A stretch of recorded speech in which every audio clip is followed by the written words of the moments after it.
할렐루야. 하나님은 살아계십니다.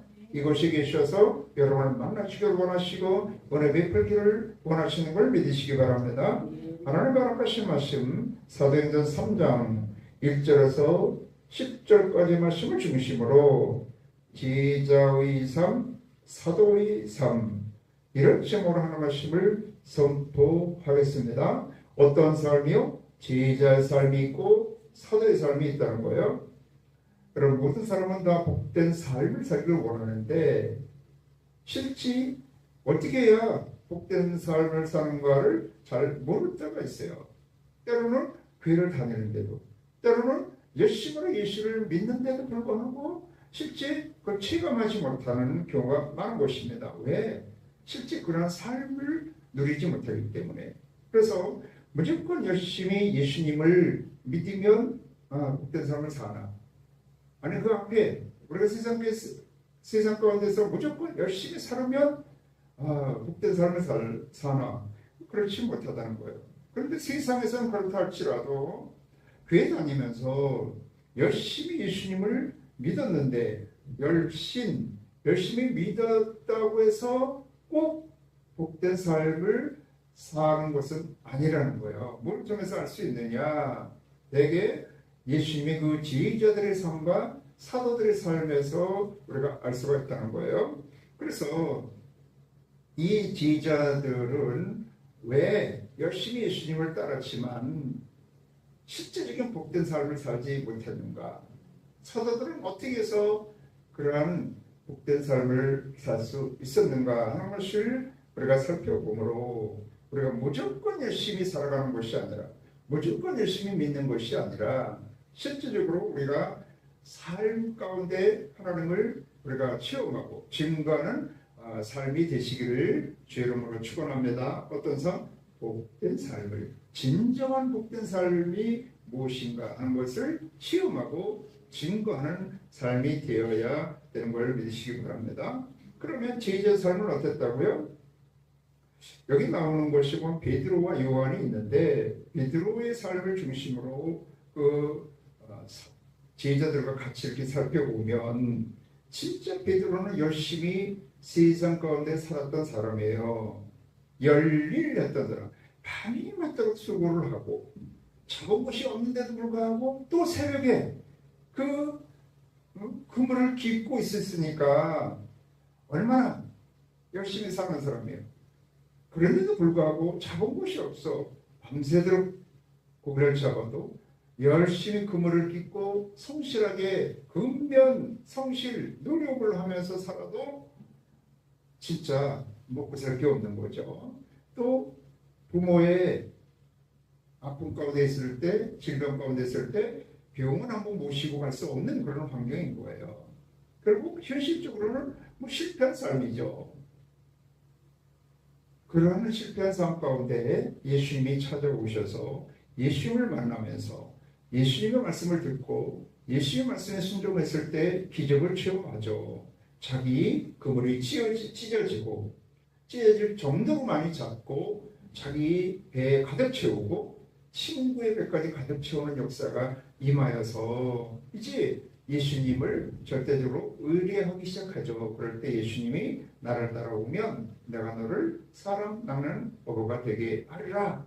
그래서 그 베드로를 불렀을 때 그 말씀에 부르심에 순종해서 나갑니다. 그래서 예수님을 따르면서 어떤 말씀 들었어요? 천국의 말씀을, 천국에 대한 설교의 말씀을 직접 예수님으로부터 듣고 천국은 어떤 곳인가 하는 것에 대한 가르침을 받았어요. 천국의 비밀에 대해서 가르침을 받았어요. 또 여러 가지 실제적으로 지휘자로서의 훈련을, 많은 병자를 고치기도 하고 또 오병의 기적을 자기들의 손으로 띄워주어서 그 기적을 체험하기도 하고, 특별히 베드로는 물 위로 걸어가는 이런 엄청난 기적을 체험했던 사람. 이 예수님을 따르면서 이같이 천국 선포, 설교의 말씀을 듣고 천국에 대한 가르침을 받고 수많은 축사, 귀신을 쫓아내고 수많은 신유의 역사, 병 고치는 역사, 수많은 기적을 체험하면서 예수님이 어떤 분이다? 어떤 분이 아니구나, 메시아구나 하는 걸 깨닫고 신앙 고백을 하죠. 저는 그리스도시요 살아계신 하나님의 아들이십니다 하면서 열심히 예수님을 따릅니다. 그래서 이제 마지막 만찬 때가 됐을 때 너희가 나를 이제 다 버릴 것이라고 하니까 베드로가 뭐라 그래요? 모든 사람이 주를 버릴지언정 내가 죽을지언정 주를 따른다고 맹세하고 아주 큰 소리를 칩니다. 근데 실상 예수님이 잡히자 멀찍이 쫓아가다가 그곳에 있는 자들이 네가 너도 같은 당이야, 같은 무리야 그랬을 때 몇 번? 세 번이나 저주하고 맹세하면서 예수님을 부인하죠. 그랬을 때 예수님과 눈이 마주치고 또 예수님이 너희가 닭이 우기 전에 나를 세 번 부인하리라 하는 말씀이 생각나서 밖에 나가서 통곡을 하죠. 그때 이제 닭이 우는 거예요. 그래서 베드로 닭이 유명합니다. 이렇게 신앙에 대해서도 자신에 대해서도 이제 실패한 사람인 거예요. 그래서 예수님이 십자가에서 죽으시니까 이제는 잡힐까 두려워서 유대인을 두려워서 문을 닫고 밖에도 나가지 못하고 말도 하지 못하는 그런 두려움 가운데 살아가는 인생, 자기 몸 하나도 감당하지 못하는 그런 인생이 되죠. 그래도 먹고 살아야 되니까 디베라 바닷가로 가서 고기 잡으러 갔다가 또 계속 고기를 잡았지만 캄캄한 밤이 되도록 그물질을 했지만은 고기 잡지를 못했습니다. 그때 예수님이 미리 찾아와 계시다가 얘들아 너에게 고기가 있느냐 했을 때 없나이다 합니다. 그러니까 뭐예요? 이때는 이미 예수님이 부활하신 다음에 몇 번 만났는데 이게 세 번째 만나는 거거든요. 그런데도 불구하고 여러 가지 현실적으로 먹고 사는 문제도 해결하지 못하고 예수님을 부인하는 신앙의 실패자가 되고 자기 자신에 대해서도 실패자가 되었던 사람이에요. 어떻게 보면 총체적인 실패자야. 어떻게 했는데 예수님을 그렇게 열심히 따르고 열심히 교육과 훈련, 제자 훈련을 받았는데도 불구하고 결국에는 뭐였다? 실패하는 삶을 살았다는 거예요. 그러니까 예수님을 믿는 것과 믿음으로 사는 삶을 사는 것과는 차이가 있다는 거예요. 그래서 예수님을 따르면서 많은 설계 말씀을 듣고 가르침을 받고 여러 가지 기적을 체험하고 하는 것을 통해서는 이제 믿었지만은 그 믿는 믿음 갖고 실제 살아오니까 사라지지는 않아서 믿는 믿음하고 실제 사는 믿음하고 다르다라는 거예요. 그래서 믿는 믿음만 가지고 실제 살아보려니까 실패를 할 수밖에 없었다는 거예요. 승리할 수가 없었어요. 이것이 바로 제자의 삶인 것이고 믿음으로 믿는 믿음이에요. 믿습니다. 이것이 로마서 1장 16절 하나님의 복음은 모든 믿는 자에게 구원을 주시는 하나님의 능력에 맞습니다. 회개하고 예수님을 구주로 모시면 죄사함을 받고 의롭다함을 받아서 하나님의 자녀 백성이 되는 한마디로 해서 구원을 받는 거예요. 뭘로? 오직 믿음으로 말미암아 그 은혜로 구원을 받는데 이 구원하는 믿음하고 구원받는 복을 누리는 믿음으로 사는 삶하고 믿음으로 사는 것과는 또 다르다는 거예요. 그것이 이제 제자의 삶과 사도의 삶의 차이예요. 그런데 사도행전에서부터는 이제 이들이 제자라고 하지 않고 사도로 일컬어집니다. 그래서 제자라는 것은 디사이플, 그래갖고 교육 훈련을 받는 사람들이에요. 근데 사도는 보냄을 받았다는 뜻이에요. 보냄을. 여기서 은혜를 받고 뭘 받았어요? 은혜 받고 능력을 받아가지고 세상에 하나님이 보내는 곳에 가서 예수님을 증거하는 삶을 승리하는 삶을 사는 것이 사도의 삶이에요. 그래서 여기서 예수님의 그 제자들이 예수님을 따름으로 인해서 뭘 가졌다? 예수님을 믿는 믿음, 구주로 메시아로 믿는 믿음을 가졌어요. 그런데 살 수 있는 믿음이 없는 거예요. 살아갈 힘이 없는 거예요. 실제 살면서는 구원을 얻는 믿음만 가지고는 살아갈 힘이 없더라는 거예요. 그래서 우리가 자녀들을 우리가 인태해서 낳잖아요. 그래서 그 자녀가 난 다음에 그냥 버려도 네가 알아서 살아가. 그러면 그 자녀가 세상 가운데 살아갈 수 있겠어요? 부모가 진짜 20년 이상을 그냥 꾸준히 교육시키고 세상에서 살아갈 수 있는 힘, 교육과 훈련, 뭐 여러 가지 도덕적인 거, 윤리적인 걸 다 가르쳐 가지고 세상 가서 사람들과 싸워서 승리하고, 그래서 사람들을 탈 수 있도록 만들어 준 다음에 세상으로 내보내는 곳이지, 무조건 생명을 얻어가지고 그냥 내보내진 않잖아요. 그래서 하나님께서 우리를 인도해서 우선 중요한 것은 믿어가지고 구원받는 게 중요합니다. 근데 거기서 끝나가면 그거는 안 된다는 거죠. 반드시 믿음으로 구원을 받은 다음에는 믿음으로 사는 삶, 믿음으로 살 수 있는 힘을 얻어야 된다는 거. 그것이 사도들의 삶인데, 사도들은 환경이 더 어려워졌어요. 예수님이 부활 승천하신 다음에 이제 핍박이 임합니다. 예수님이 죽은 가운데에서 부활하셨다는 것을 증거하기 시작하니까 많은 핍박이 생기는 거예요. 많은 사람들이 구원받고 기적이 임하니까 더 큰 핍박이 임하여서 이제 나중에는 순교하고 잡혀서 죽기 시작하는 거예요. 그래서 이후에는 잡혀가지고 옥에 갇히기도 하고 위협을 당하기도 하고, 앞으로는 예수가 부활했다는 것을 이거는 증거하지 마. 그거 증거했다가는 너희들 잡아다 가둘 거야, 죽일 거야, 막 위협을 하고, 또 실제로 잡혀가서 투옥되기도 하고, 이제 사도행전 7장 8장에서는 뭐예요? 이 수데반 집사가 순교하고 돌을 맞아 죽습니다. 그런 다음에 12장에서는 누가? 이 야고보가 그 헤롯 왕한테 핍박을 받아서 또 죽음을 당합니다. 이런 어려움이 계속되는 거예요. 보통 어려움이 그 제자의 삶을 살 때보다도 비교할 수 없는 수많은 어려움이 닥치는데도 불구하고 이 모든 어려움을 이겨나가고 승리하는 삶을 살고, 또 수많은 사람을 구원하고 교회를 세우고 새로운 역사, 새로운 세상을 만드는 역사의 주인공이 되더라는 거죠. 그러면 이들은 어떻게 이런 역사가 있었을까?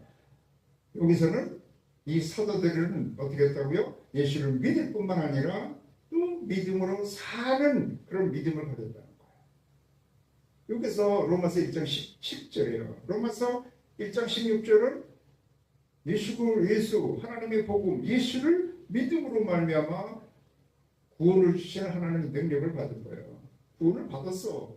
근데 살라니까 안 되더라는 거죠. 근데 살려니까 어떻게 했어요? 믿음으로 살아야 된다. 그래서 나의 의는 오직 믿음으로 말미암아 살리라.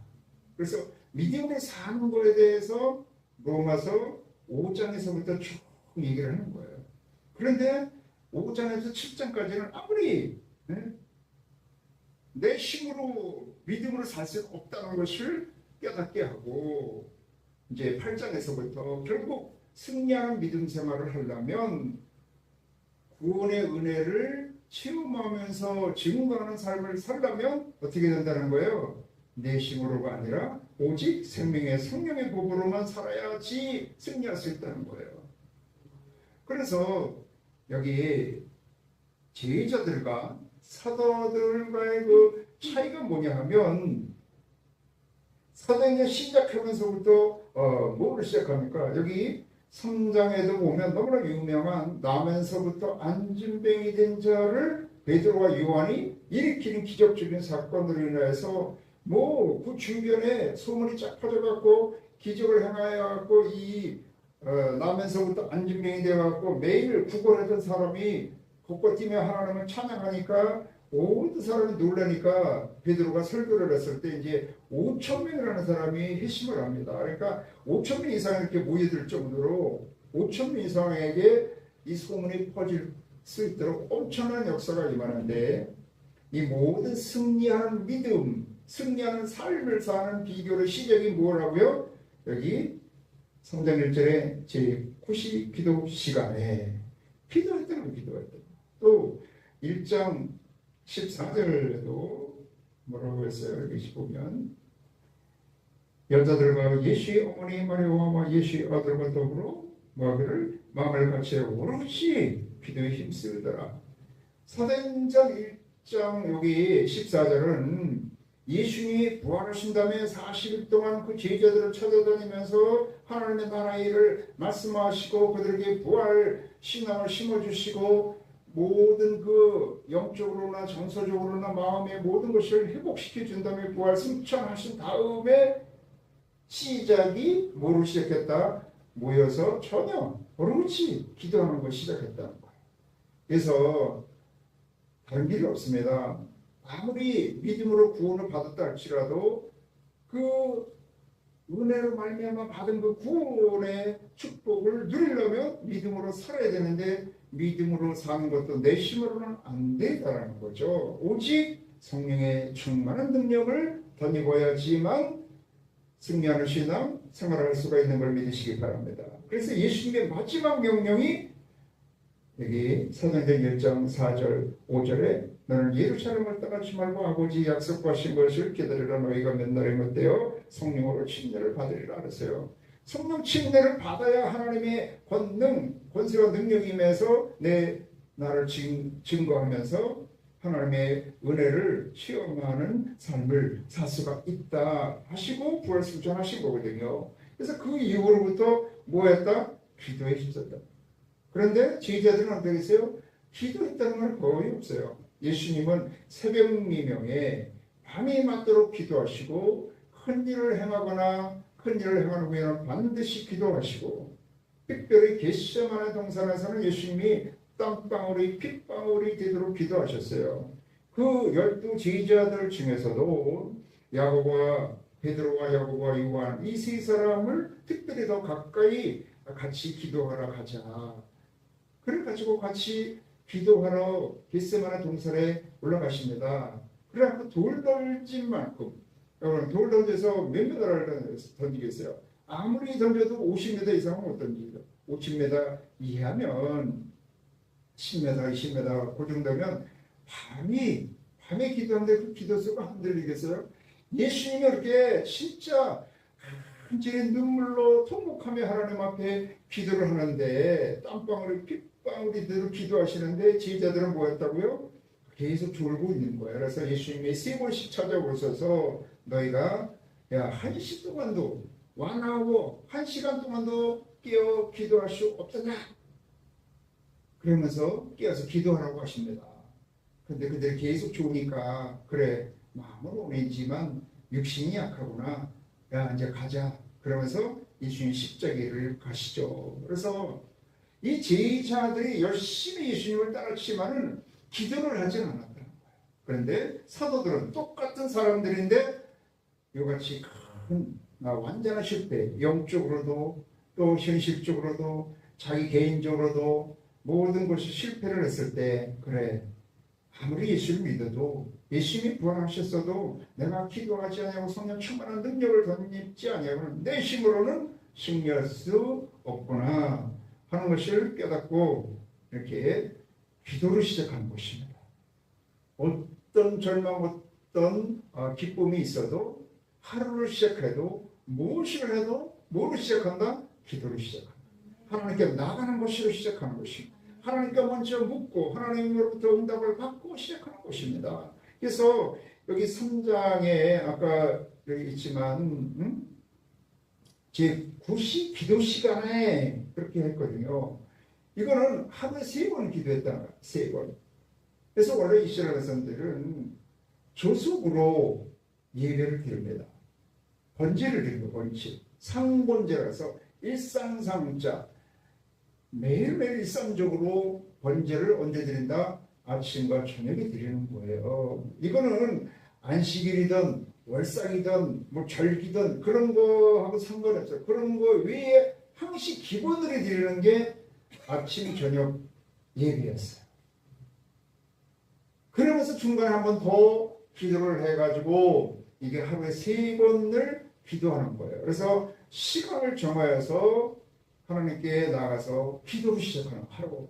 또 마무리도 기도로 마무리를 하고 중간에 힘들어도 또 기도로 그 일을 감당하고, 사도와 제자의 차이는 뭐다?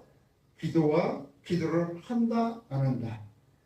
이거는 자기 약함을 인정하고 전적으로 하나님을 의뢰한다 아니한다와도 상통하는 거예요. 그래서 이 아브라함과 조카 롯이 똑같이 가나안 땅에 들어갔지만 결과는 엄청난 차이가 나거든요. 결국 보면 아브라함도 실수도 많이 하고 고난도 있고 문제도 많이 있었지만은, 그런 문제 고난을 당해서 실수를 하고 거짓말을 하기도 하고 자기 아내를 누이라고 하고 여러 가지 그런 허물이 있었지만은, 그럴 때마다 새롭게 시작하는 것이 뭐예요? 하나님께 나가서 단을 쌓고 여호와 이름을 부르는 겁니다. 그를 통해서 새롭게 궤도 수정, 길을 올바로 걷고 하나님께 위로와 힘을 얻고, 또 어떻게 어느 방향으로 나가야 될 것인가를 알고 새롭게 나갔을 때 오히려 그 고난도 한 단계 성장하는 믿음의 계기가 되어서 결국에는 아브라함의 복을 받는 것입니다. 그래서 이 롯도 어디를 보든 롯이 여호와를 위해 단을 쌓았더라, 여호와 이름을 불렀더라 하는 것이 없어요. 그래서 신앙에도 여러분 지름길은 없어요. 하나님께 나가는 거예요. 하나님께 나가는 거 어디를 나가? 기도하는 거예요. 기도. 믿음을 가지고 기도로 나가는 것입니다. 기도하는 사람과 기도하지 않는 사람. 여러분, 기도하지 아니하고 승리하고 복된 삶을 산다는 것은 그거는 고집이거나 뭔가 잘못됐거나 뭐 여러 가지 그런 올바르지 않은 그런 신앙, 건강한 신앙이 될 수가 없어요. 오래 갈 수가 없습니다. 그래서 이 제자와 사도의 그런 차이, 믿어서 구원을 받지만 믿음의 삶을 사는, 믿음으로 살 수가 없는 그런 차이는, 믿음으로 사는 그런 삶의 길은 기도를 하느냐 아니하느냐에 달려 있는 것임을 깨달으시길 바랍니다. 그 다음에는 뭐라 듣고요? 이 예수님의 제자들은 자신의 의지로 누가 뭐라도 나는 할 수 있습니다. 자신의 의지와 결단으로 신앙생활을 하고자 했던 거예요. 자기를 믿은 거, 자기를. 그런데 제자들은 성령 충만함을 이제 기도를 한 다음에 어떻게 했다고요? 너무나 유명한 4절 계속해서 이 사도행전에서 나오는 게 다 성령의 충만함을 받았다는 거예요. 그들이 옥에 갇혔어도, 스데반이 돌에 맞아 죽어가면서도 성령의 충만함을 받았다는 거예요.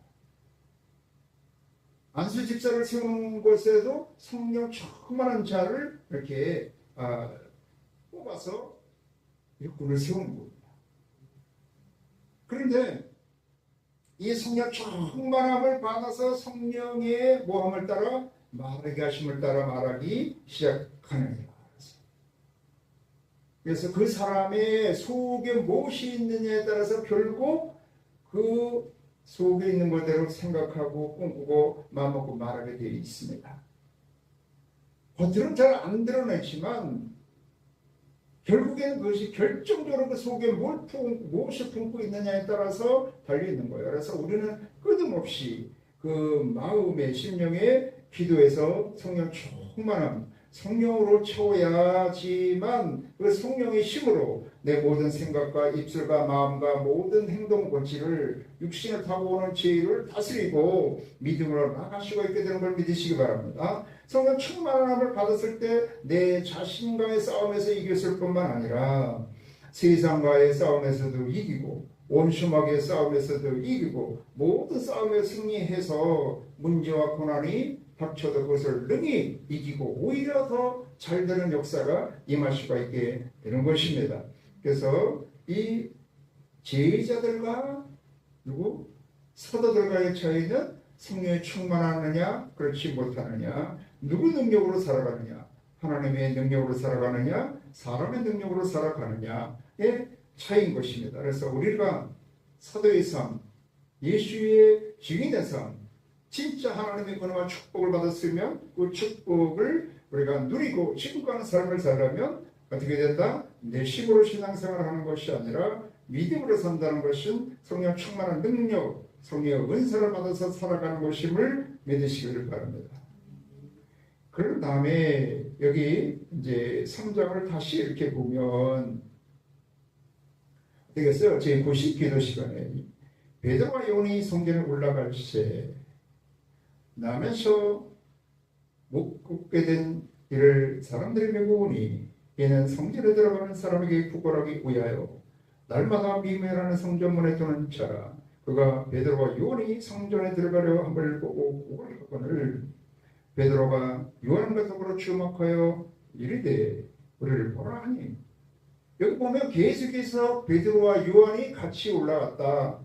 같이 주목하여 봤다. 베드로와 요한이 더불어 주목해서 이르되 말을 했다. 그거는 합심한 거야, 합심해.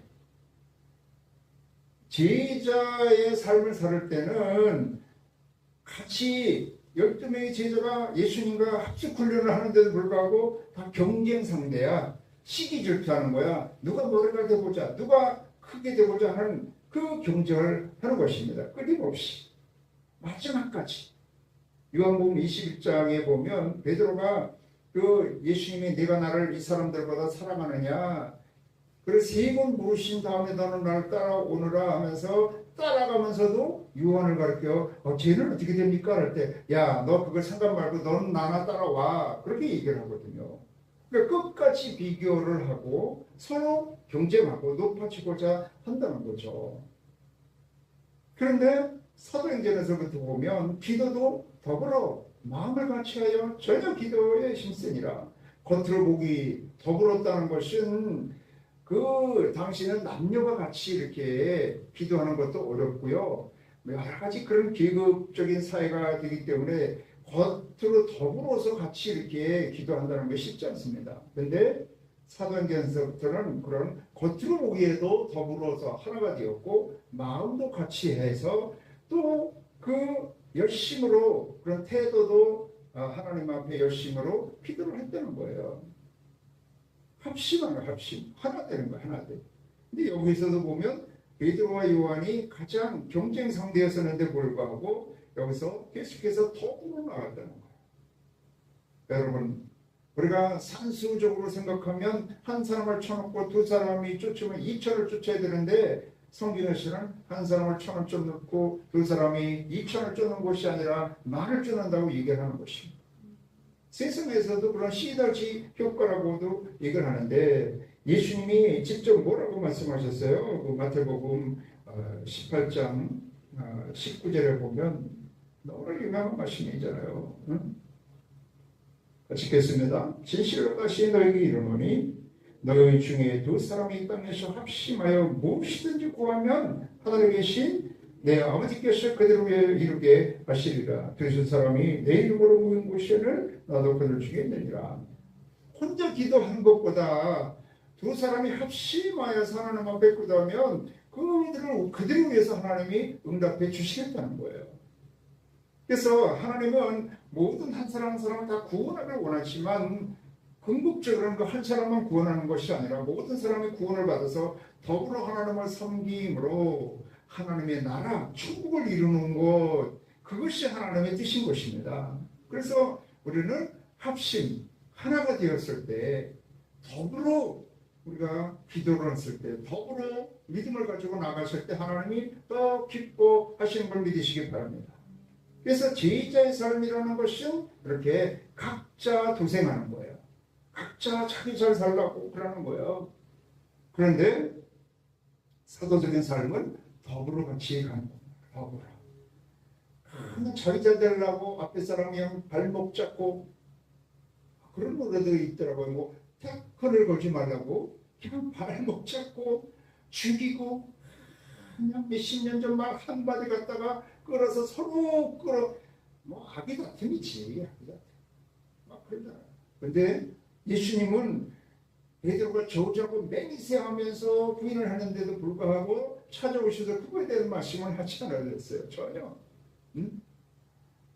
사랑에 대해서 말씀하고 그들을 용서하고 오히려 먹이고 또 마시고 입히게 하는 그런 하나님 역사를 계속해서 이루어 가시는 것입니다. 그래서 여러분 하나님이 기뻐하시는 삶, 아니 사도적인 삶은 어떤 삶이냐? 더불어 살아가는 삶, 힘을 합쳐서 나아가는 삶인 걸 믿으시기 바랍니다. 그게 바로 뭐예요? 이 땅 천국이고 교회고 또 가정이 되는 것이 하나님이 여러분. 근데 사실 이 마귀의 역사는 다 나눠지게 하는 거이기 때문에 마귀가 역사하니까 그렇게 아담이 그 하와를 보고 자기 부인을 보고 뼈 중에 뼈, 살 중에 살이라고 하든지 하던 사람이 뭐라 하나님이 주신 그 여자가 먹기 위해서 그랬습니다. 그걸 너 바로 너 때문이야 하면서 서로 부부간에도 나눠지게 하는 것이 원수마귀의 역사입니다. 지금도 끊임없이 부부가 나눠지게 하고 가정이 나눠지게 하고 그러다 보니까 뭐 공동체가 다 교회도 나눠가지고 노사간에도 나눠가지고 서로 각자 먹고 자기 잘났다고 먹고 살라고 난리를 치고 그러다 보니까 뭐 그냥 다 부르고시험 피바다야 피바다. 서로 죽고 상처받고 힘들게 서로 죽이려고 하는 거예요. 근데 하나님의 역사는 모든 사람을 구원하서 서로 사랑하고 싶다. 내가 너를 사랑한 같이 서로 살아가라. 여러분, 근데 이 아가페어도 우리에게는 없는 거예요. 그래서 우리가 기도해서 성령 충만 받아서 성령 충만한 그 증거가 뭐냐? 성령 충만한 살아가는 그 증거가 뭐냐 하면 성령의 열매인 것입니다. 성령의 열매가 첫 번째 뭐예요? 사랑이에요. 사랑. 첫 번째가 사랑이에요. 사랑과 실학과 평과 오래 참음과 자비 양성과 충성 온유와 절제 그 모든 열매의 첫 번째가 사랑인 것입니다. 그래서 성령 충만함을 받아서 하나님을 온전히 의뢰하는 믿음으로 능력을 드리며 살 뿐만 아니라 서로 합심해서 나아가는 그런 삶이 서도적인 삶인 걸 믿으시기 바랍니다. 또 우리 제자들은 끝까지 자기의 목표, 자기 뜻을 이루고자 했어요. 이스라엘 나라 회복, 내가 원하는 세상이 돌아오는 것을 원했지만 서도들은 오직 하나님 뜻을 이루는 거. 하나님 뜻이 뭐예요? 사실 뭐 크게 차이도 없어요. 모든 사람을 구원해서 더불어 하나님을 섬기는 나라, 천국의 회복, 천국을 세우는 역사가 바로 하나님의 뜻입니다. 그래서 그 하나님 뜻을 이루려니까 누구를 통해서? 예수를 통해서 이루었기 때문에 바로 예수 그리스도가 이와 같은 모든 자를 구원하고 하나님의 나라를 세우는 메시아가 되신다. 예수 그리스도가 바로 하나님의 복음이다를 증거해서 모든 사람을 구원하고 교회를 이 땅 천국을 세운 걸 믿으시기 바랍니다. 그래서 이 사도행전 20장 24절에 보면 사도 바울이 자기가 그 하나님의 사명을 감당하는 데는 자기 목숨도 아끼지 아니한다 하면서 목숨 걸고 뭐를 했다고요? 하나님의 사명, 각자의 부르심의 뜻에 따라 살다 보니까 하나님의 그런 사람을 통해서 모든 어려움을 이겨나가게 하고 새로운 세상, 새로운 역사를 이끌어가게 하신 걸 믿으시기 바랍니다. 마지막으로 보면 제자들은 현실적이에요. 현실적인 당장 눈에 보이는 것, 손에 잡히는 것을 위해 살아갔지만 제자들은 결국 그 신앙은 무엇이냐면 자기들이 생존하고 생전에 주님이 재림하실 걸 믿었어요. 그래서 마라나타 신앙, 종말 신앙, 오늘 주님이 오신다 할지라도 맞이할 수 있는 신앙, 하나님이 허락한 영원한 천국을 소망하면서 살아가는 신앙이었습니다. 그래서 이 땅에서 그런 삶이 조금 뭐 잘되고 못되고 고난이 있고 없고 뭐 그거에 대해서 일희일비 하는 뭐 그런 삶을 살지 않았다는 거예요. 응? 선거에 한번 이겼다고 뭐 자기가 온 세상 다스릴 것 같고 한번 졌다고 뭐 그렇고 그런 게 아니라는 거. 내가 조금 돈이 있다고 해서 뭐 그냥 영원히 사는 것도 아니고 그래서 조금 어렵다고 해서 그것이 영원한 절망도 아닌 거예요. 우리는 이 땅에서도 예수 안에서 이미 심령 천국을, 이 땅 천국을 우리 증거하고 누리고 살아야 되고 언제 개인의 종말이 와도 영원한 종말, 오지의 종말, 예수님의 오므로 믿지 않는 데들을 심판하고 우리를 들림받아서 천국잔치를 하고 그 다음에 영원한 영생 복락으로 들어가는 그 영원한 세계를 소망하면서 살으면 이 땅에서도 어떤 어려움도 넉넉히 이겨갈 수가 있게 되는 걸 믿으시기를 바랍니다. 그래서 이 제자의 삶이라는 것은 제자들의 믿음은 예수님을 구주로 믿는 믿음이에요. 근데 믿음으로 살 수 있는 믿음이 없었던 거예요. 근데 사도적인 그런 삶은 뭐였다고요? 기도해서 성령 충만하여서 또 예수님을 바라보고 서로 사랑하면서 영원한 천국을 바라보면서 사는 삶, 이 땅에서 믿음으로 사는 삶을 사는 그런 신앙생활을 했기 때문에 더 큰 문제가 오고 더 큰 고난이 와도 그것을 이기고 세상을 바꾸고 새로운 역사를 쓰는 위대한 삶을 사는 걸 믿으시기 바랍니다. 그래서 우리가 예수를 구주로 믿는 데 끝나지 아니하고 예수님을 믿는 믿음으로 사는 믿음, 뭐를 위해서? 이 땅의 승리를 위해서 그런 믿음을 가져야 됩니다. 그 길은 다른 건 없어요. 기도하고 성령 충만해서 서로 사랑하고 영원한 나라를 바라보면서 하나님의 뜻을 구하면서 살아가는 것입니다. 이것을 한마디로 하면 예수 그리스도 안에서 사는 삶이다. 또 믿음으로 살아가는 것이다 말을 하는 것입니다. 그래서 오직 여러분이 성령 충만한 믿음으로 승리하고 복된 삶을 사는 여러분이 되시기를 주의 이름으로 축원합니다. 여러분을 통해서 모든 사람이 복된 역사가 임하시기를 주의 이름으로 축원합니다.